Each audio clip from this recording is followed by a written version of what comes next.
Okay, and just explain why I'm here. Hi, I'm here because I've spent my entire time at school, at university, doing a postgrad at university, learning about climate change and issues to do with biodiversity. And during that time, I've seen very, very little change. And we're already approaching irretrievable damage. And if we have 12 years to act, I'm pointing at the Houses of Parliament, need to do something now. And that's why we're here. I'm here because I'm desperate.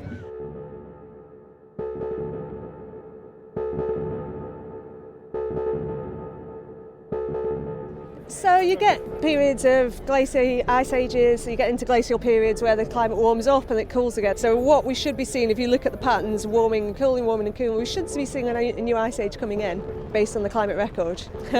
And the temperatures are increasing.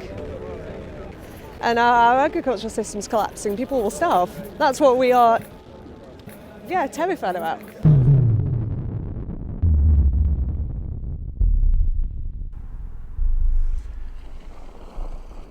You might have heard about them on the news or seen them on the streets of London. The infamous climate change activists of Extinction Rebellion. They've been painted with a very negative brush, and to tell you the truth, I was ready to tar and feather them myself when I went to interview them. This is the image that has been sold to the public, and people get awfully riled up about it. One of my co-workers was ranting about them the other day. He was absolutely livid, as they've blocked off 5 prime arteries of the central London area, hence causing massive delays to commuters and causing at a minimum £120 million worth of lost shop revenues at the time of writing. Yet I have spent several hours talking with them and hearing what they had to think, and I must say I'm at a loss. A good chunk of them are not delusional tree-hugging hippies I initially made them out to be, but well-informed citizens wishing their concerns about the future be heard and acted upon. It's terrific. Right, mate, can you just stand back a little bit? Yes, of course, sorry, yeah. And all the time people are signing up to be arrested, it's amazing. Well, I was arrested on Monday night. So we took the bridge in the morning, which I thought, how on earth are we going to do that? I mean, I thought, oh gosh, I'm just not worth it. I'm a mere mortal, but we did it. Yet despite the fact that over 750 people have been arrested, not one shot has been fired. There is no yelling, no violence, and they're very willing to talk to anyone to explain their position and have an honest conversation. The most direct demand, the most tangible thing if you like, is for the government to at least respond, because they're in uniform but we're all in this together, yeah? And at the end of the day it affects them just in the same way that it affects us, and their jobs are threatened, their families are threatened. It is life or death. These people are the ideal of polite civil disobedience, and I'd at least like to share some of their stories. So, without further fanfare, I'll leave it up to the activists.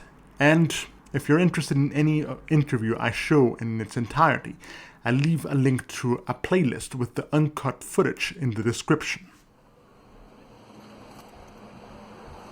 My day's adventures began by Waterloo Bridge, one of the main bridges connecting the north and south of London. Some days prior, it had been blocked off by a large truck, and it was quickly transformed into a kind of post-apocalyptic stronghold. It somewhat looked like the zombie films when survivors have managed to repurpose some kind of infrastructure project for their own defense.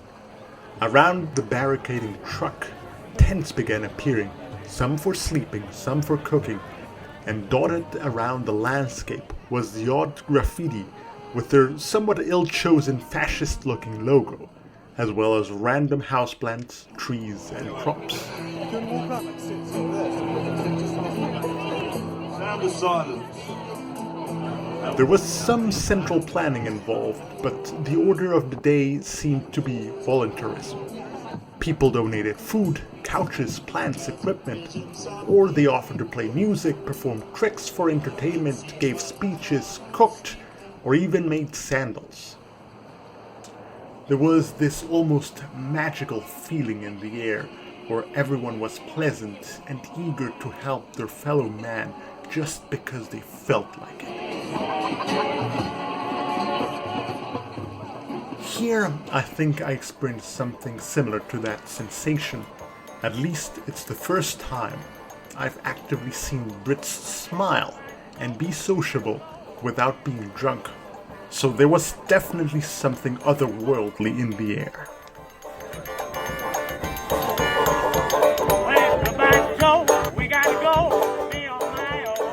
Thus, it didn't take long to find a friendly face to start my interviews with. Nina had a deep passion for environmentalism and, at the drop of a hat, launched into an intense speech. I'm Nina, I'm 20 years old, and I'm here with my brother who is also 17, and we've been here all week because we are both studying for exams, we're both students, and my brother is at school, but we know that this is the most important place to be right now.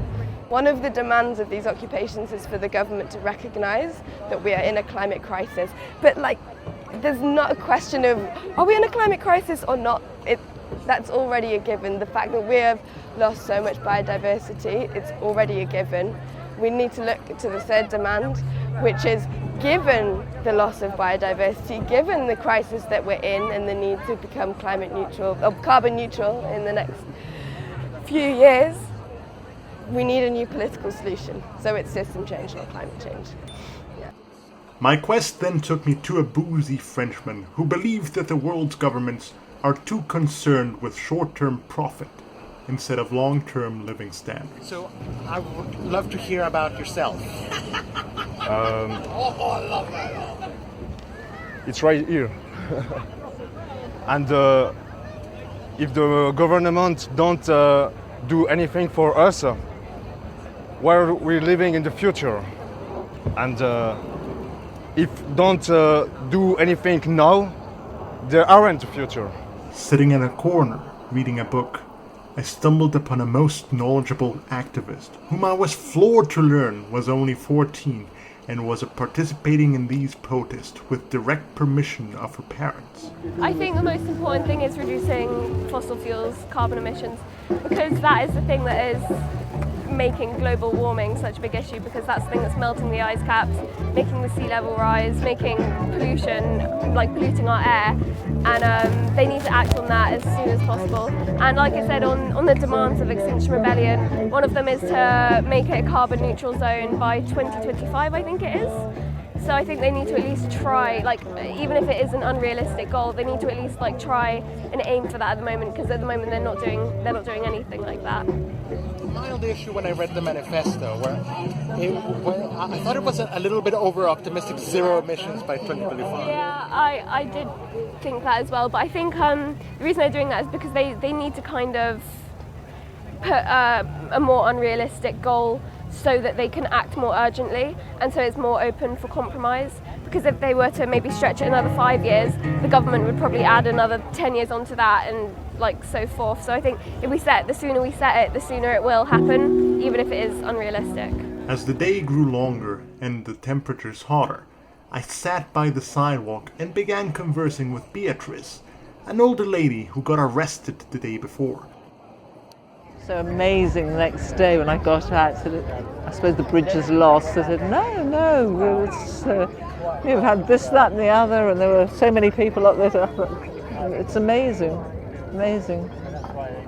And if you get a record, it does affect, especially for young people, it can affect your travel, your finances, employment. So it's quite a thing to take on. But I don't want to be arrested again, not this time, maybe next time, but not this time.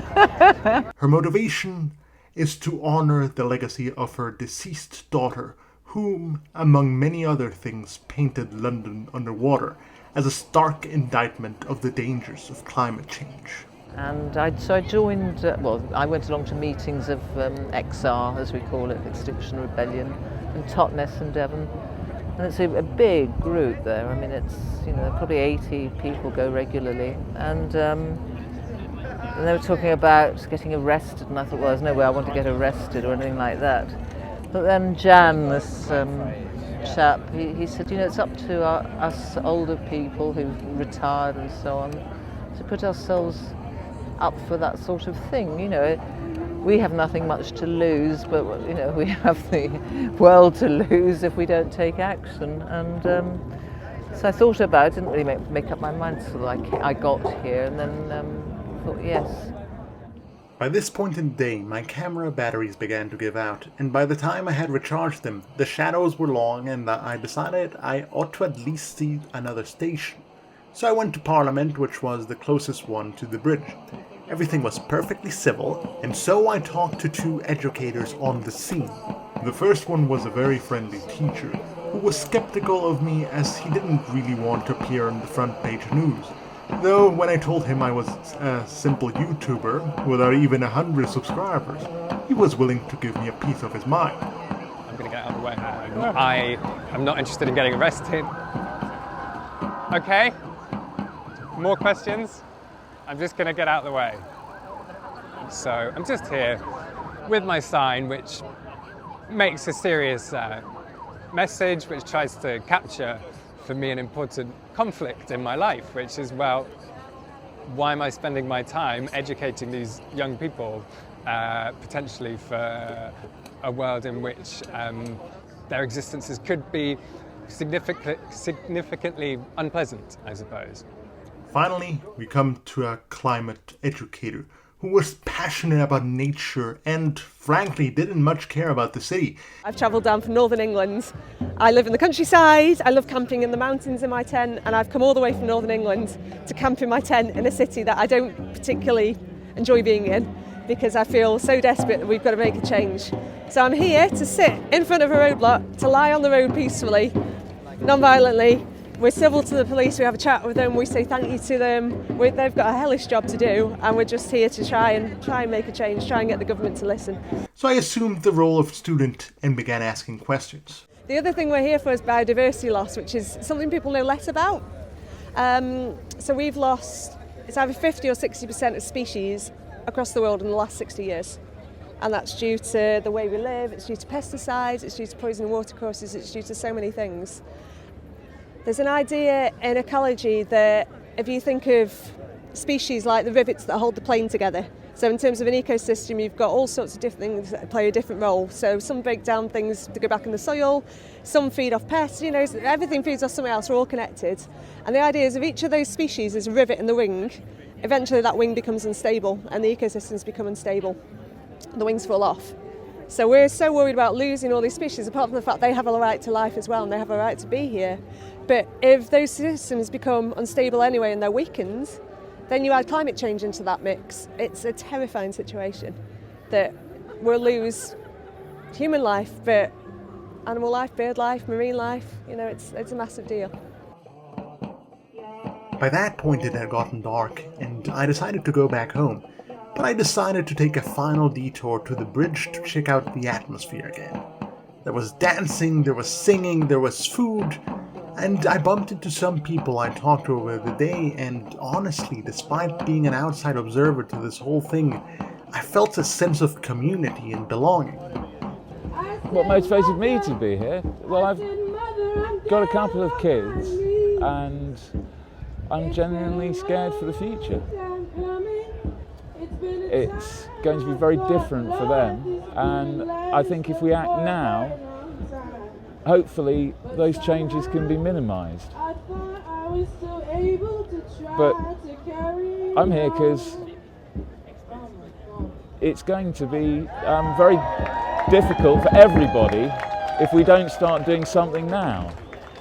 At the end of the day, just as I was about to leave, I made eye contact with a man who just seemed to exude joy and calmness. He soon told me that he was also a concerned father.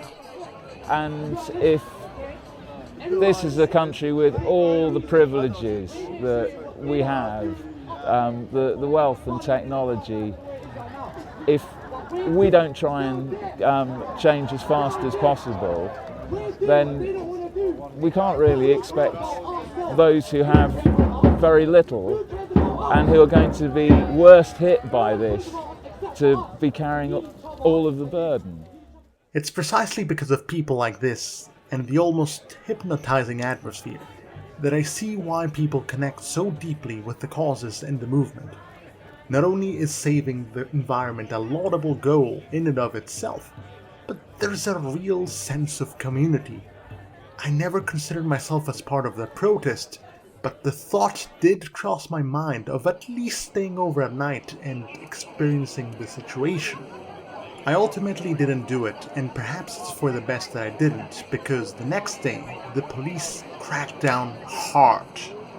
On the Waterloo Bridge the next day, you could see the police massing en force.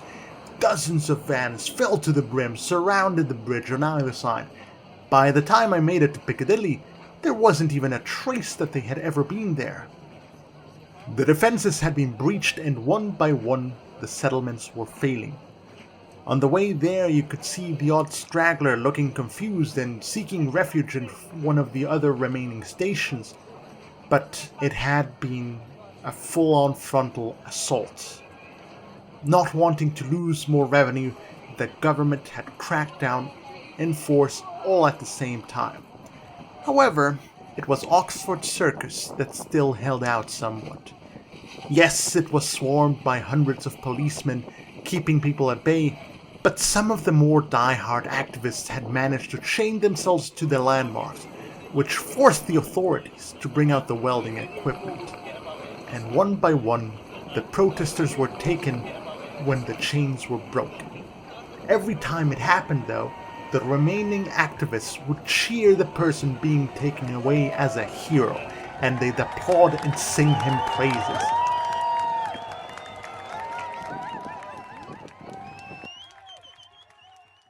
So who knows? Maybe, just maybe, the hippies in need of a shower may have a point. It's not about saving the planet. Forget about the baby seals. Forget about the loss of the rainforest. Forget about the loss of key species in the ecosystem. Forget about all that. The average person doesn't really care about it except in the abstract. What they do care about is themselves and their immediate surroundings. So perhaps a better way of framing it would be this. It's about saving our lungs from cancer. It's about not losing entire nations through rising sea levels. It's about not losing a substantial portion of the sea life that we consume because of ocean acidification. It's about all that which makes life worth living for. So perhaps, from a purely selfish standpoint, we ought to listen to what these activists have to say. If I had one wish, I just wish that everybody knew and understood these issues. Maybe that's it. And then they could put pressure on their governments and ask them to act. And it's a strange system because in the UK we learn a lot of this stuff at school, but somehow people can't relate it to what they see. And we're just so cut off from what's going on around us. And I speak in a personal capacity, but I think success would look like I suppose climate change being much higher on the political agenda, to a point where any government felt it was politically necessary for them to adopt serious climate change policies. We're just going to carry on doing this until we get some kind of reciprocation. It's not about recycling or being vegan. I do both, but those are individual changes. What is causing climate destruction is the systems that we live by and the corporations that run them and the governments that fund them. So we can be individuals and be actors, but we're strongest when we come together and recognise the systems and the government that can actually take action to make a change and save our planet. We can make a difference as individuals, and if enough of us come together to try and do so, we can change the whole system as well. Yes, it's a party, but it's a party for a reason. It's a party to celebrate the survival of our planet. In the words of the legendary stand-up comedian George Carlin, narrow, unenlightened self-interest doesn't impress me. Besides, there is nothing wrong with the planet. Nothing wrong with the planet. The planet is fine. The people are fucked. Difference. difference. The planet is fine. So perhaps, from a purely selfish standpoint, we ought to listen what these activists have to say.